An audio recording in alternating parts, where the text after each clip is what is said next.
Salut, détenu Arkham, j'espère en tout cas que vous allez bien, parce que moi ça va très bien étant donné qu'aujourd'hui nous allons parler de Gotham et du troisième épisode de la saison 1 s'intitulant L'Homme Ballon.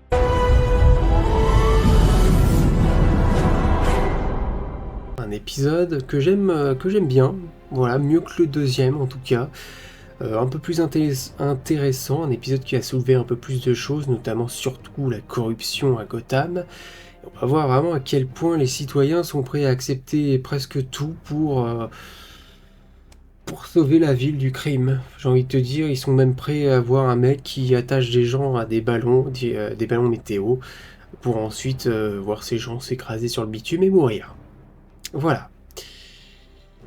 Un épisode très médiatique. Quand je dis médiatique, c'est aussi les journalistes qui sont vraiment sur cette enquête et sur ce mystérieux justicier, parce qu'on l'appelle carrément un justicier, plus anti-héros quand même, parce que le cas tue des gens, il n'a aucune règle, hormis que sa règle, c'est évidemment de tuer des gens corrompus, que ce soit des policiers, des politiciens, ou encore un prêtre qui a fait des choses pas très saines, on va dire.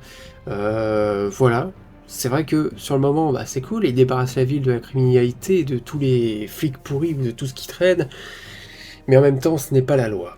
Évidemment, Jim Gordon ne partage pas ce point de vue, parce que Jim est quand même droit. Pour le moment, voilà, ce James Gordon, il y a des moments où tu te demandes s'il est vraiment droit dans sa tête. C'est un Jim un peu différent des autres, parce que les autres Jim, c'est vraiment des jeux. Quand je dis les autres, c'est les autres adaptations qu'on a eues en live. C'est des Jim Gordon qui respectent vraiment la loi, qui sont droits et qui vont pas faire n'importe quoi pour le bien. Il y a des moments dans la série, on le verra plus tard, on en reparlera. Jim Gordon fait des choses, est-ce que c'est vraiment autorisé, enfin dans les règles de l'art, ou les règles de la loi surtout? Peut-être pas. Mais bon, ça reste Jim Gordon, il veut pas voir ce genre de choses.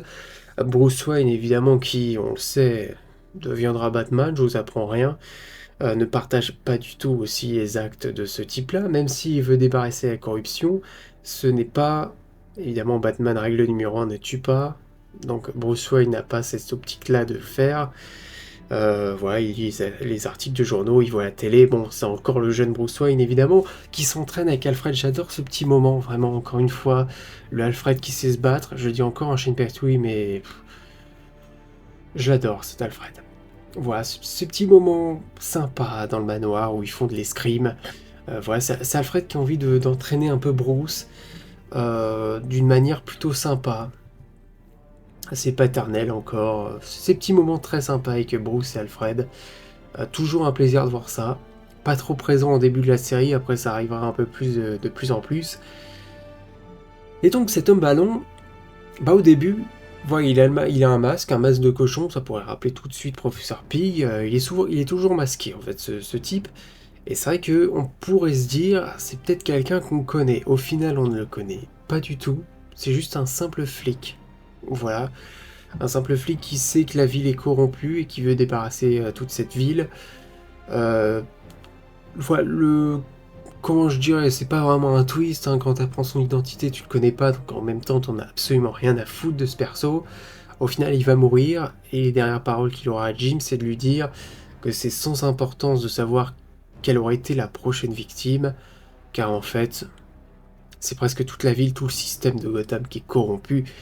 C'est un épisode qui va soulever beaucoup de choses, qui va remettre en question aussi l'autorité de la ville, la police, voilà, comme quoi elle est vraiment corrompue. Même Jim Gordon, qui savait que la police était corrompue, il pensait pas que c'était un tel niveau. Ouais, et vraiment voir les citoyens, ce côté médiatique avec les journalistes qui filment les citoyens, toutes les interviews qu'on a, assez amusantes pour certaines, comme t'as une mamie, voilà, on fait la blague, la mamie qui dit j'ai un propriétaire qui arrête pas de me harceler, est-ce que le ballon pourrait l'attacher et va carrément dire le nom de son proprio. Voilà, c'est toujours ces moments-là dans Gotham. Le duo Bullock-Gordon, à un moment donné, ils vont aller arrêter quelqu'un dans un immeuble, un suspect. Et voilà, c'est le moment où Bullock, lui, il n'arrive pas du tout à se battre contre une femme. Voilà, c'est tous ces moments, Bullock et Gordon ensemble. Ce petit cop show que vraiment je suis attaché. C'est surtout dans la saison 1 qu'on aura ça. On continue à l'avoir par la suite, mais c'est pas autant cop show, justement. C'est ce que j'aime et c'est ce que j'aime pas. J'aime bien le côté cop show, ouais, d'avoir fait une série policière, mais dans l'univers de Gotham. C'est vrai que par moments, c'est pas si mal quand on s'en éloigne, parce que ça fait moins série policière de base, donc je sais pas trop ce que je préfère entre les deux. Voilà, cette saison 1, c'est vraiment ça. Mais enfin, c'est un duo que je trouve qui fonctionne plutôt bien. Voilà, le Jim qui est très sérieux, un peu... voilà, c'est un casse-cou, le gars, il va direct, et Belloc qui est plus sur la restreinte, on sent que c'est pas le mec qui veut trop se mouiller, trop faire les choses un peu compliquées, il veut pas se compliquer trop la vie non plus. C'est un duo qui aura son évolution. C'est vrai qu'Harvey Belloc avait plus d'importance au début et à la fin on va le perdre, mais bon. Il n'y a pas que ça dans cet épisode, hein. L'homme ballon, voilà, c'est l'enquête principale, mais d'un autre côté on a Oswald qui revient à Gotham. Dès les premiers instants, c'est en introduction, hein, tu vois de Gotham, tu vois Oswald qui regarde en fait la ville de Gotham, la rue, là il est dans une rue, il regarde ce qui se passe. T'as un policier corrompu, t'as des enfants qui sont en train de voler des portefeuilles, t'as de la prostitution, tout ça dans la même rue. C'est Gotham. Voilà, en 5 secondes, on a vu Gotham, à quel point vraiment la ville est pourrie, et à quel point Oswald est content de retrouver chez lui, de retrouver sa ville, je veux dire. Voilà, il est retourné chez lui, il est content, il est heureux. Voilà, il va carrément tuer un mec aussi, tuer 2 mecs, voilà, parce qu'il y a un moment donné, il va arriver dans le restaurant de Maroni, ça y est, on a l'introduction de Salvatore Maroni, qu'on entend dans les 2 précédents épisodes, mais qu'on n'avait toujours pas vu, très très bien incarné, je trouve, ce côté parrain italien assez tactile, qui veut te rassurer, et en même temps derrière, il pourrait te flinguer à la première seconde si tu te fous de sa gueule. Voilà, il a sa table perso, dans son restaurant, et le pingouin va trouver un job dans ce restaurant même, où il va carrément demander la pointure d'un type pour savoir s'il fait la même pointure que lui, et ainsi voler son poste. Voilà, il aura volé ses habits, enfin bref.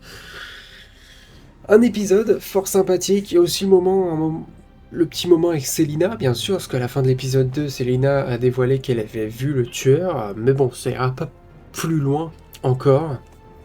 Ouais, on sait que Célina est en train de mentir, et pour se donner un peu plus d'importance, ouais, bon, elle va réussir à s'échapper. Il y avait Jim qui l'avait menotté à une barre pendant qu'il descendait dans les égouts bien crades, hein, bien sales, les égouts de Gotham, de toute façon. Voilà, c'est un épisode que je trouve sympathique, hein, quand même. On a toujours Bruce qui veut enquêter sur le meurtre de ses parents. Il y a quand même des photos où il voit ses parents morts. On voit des photos en sang de son père, des photos de sa mère étalées au sol. Le gars, plus rien ne choque, en même temps il a vu ses parents mourir devant ses yeux, donc à partir de ce moment-là, comment tu veux être choqué? C'est vrai. Et puis bon, voilà. On voit un moment Carmine Falcon avec Fish Money. Voilà un petit moment, et puis c'est surtout la fin où évidemment Oswald revient voir Jim. Voilà, Jim lui avait dit reviens plus à Gotham, mais au final il est revenu, il est devant sa porte. Bonsoir mon vieil ami, enfin voilà. Cette relation de James Gordon et Oswald, elle aura aussi une très très grande évolution. Voilà, tout au long de la série, il y a une alchimie. Oui et non, mais j'aime bien ce côté un peu, ils doivent se rendre service mutuellement à chaque fois. On aura ça tout au long de la série, voilà. En tout cas, c'est un épisode que j'avais trouvé sympathique. Voilà, pour l'avoir revu évidemment encore une fois, c'est un épisode que je trouve sympa. Et puis voilà, je pense avoir fait le tour. J'espère en tout cas que cette vidéo vous a plu. N'hésitez pas à me dire dans les commentaires ce que vous pensez de cet épisode 3 de la saison 1. Et puis likez cette vidéo si elle vous a plu, abonnez-vous. On a atteint les 700 abonnés. Voilà, donc merci en tout cas à vous. Ça me fait super plaisir. Voilà, la chaîne évolue, bah, il y a des personnes qui s'abonnent, donc ça évolue, c'est cool. Il y a des gens qui suivent, donc voilà. Et puis, bah, moi je vous souhaite évidemment, comme d'habitude, la bienvenue à Asile Arkham. Allez, salut!